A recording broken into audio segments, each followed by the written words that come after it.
Give us a snapshot of what the content is, and what all areas you tried to cover in the book. Well, it talks about why I'm relevant to having written the book. So I had literary advisory, right, coaching on how to construct, Right. Because again, I'm not a writer, or was. So I wrote about why I was writing the book and the things that I saw, which is very, very unique.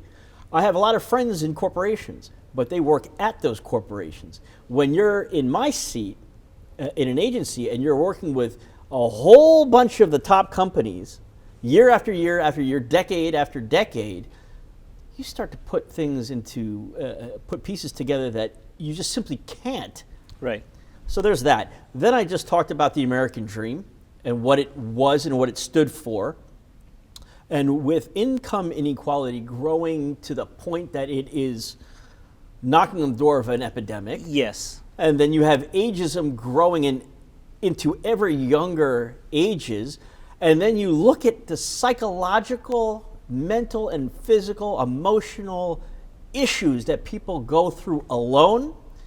You start to get a really, really big, complex picture that I tried to wrap up into a nice story. And then ultimately, I laid it all out and said, well, this is where we're at.